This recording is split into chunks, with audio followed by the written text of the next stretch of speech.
Today was supposed to be my release date from federal prison. In 2023, I was found guilty and sentenced to violations under the FACE Act for a nonviolent direct action I participated in back in 2020.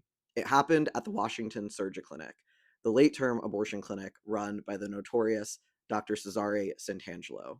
This man specializes in elective late-term abortions on healthy women whose fetuses are old enough to survive outside the womb. Santangelo once admitted to an undercover reporter that if a baby were to be born alive during one of his abortions, he would not follow the federal law that requires care to be given to one of those born alive infants. Later, evidence was uncovered, the remains of some of his victims, that suggest it is very likely he is committing illegal abortions and possibly infanticide. You can find more information about that at jfor5.com, but I'll warn you, the pictures on that website are incredibly graphic and disturbing. And so in 2020, I, along with my friends, Lauren Handy, Joan Andrews Bell, Heather Adoni, and others, participated in a nonviolent sit-in at the clinic in the long tradition of civil disobedience. These actions are often known as rescues. In the late 80s and early 90s, rescues became a common way to save babies from abortion. There are now adults alive today because the clinic where they were scheduled to die was shut down by a rescue, and their mom had another opportunity to choose life. But in 1994, the Clinton administration passed the FACE Act, which hypercriminalized this form of protest.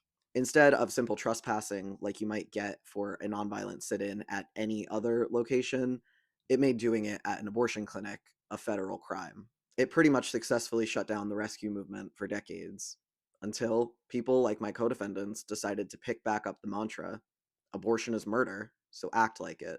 In our 2020 rescue at the Washington Surgery Clinic, we shut down the killing for several hours. Some of us were arrested that day, but formal charges weren't brought until years later when the Biden administration created the Reproductive Justice Task Force to weaponize the DOJ against pro-lifers. We were hit with charges under the FACE Act and a federal conspiracy statute that meant that by going to trial, we were each facing up to 11 years in federal prison. In 2023, we were found guilty, and I was sent to jail and then prison. I was incarcerated for about a year and a half and had nearly a year left on my sentence when, this January, I received a pardon from President Trump. Later, the original charges were dismissed and dropped from my record, so I am no longer technically a felon. When I was in county jail, I wrote this. Data consistently shows that the majority of people who seek abortions say that they do so for reasons of economic insecurity. It is our responsibility as pro-life people to meet the needs of those in our communities who are being made to feel like abortion is their only option. If you are outraged by our incarceration, please let this inspire you to act. Give to organizations that are directly meeting the needs of pregnant people in your community, especially housing and healthcare. Advocate for better support for those needs.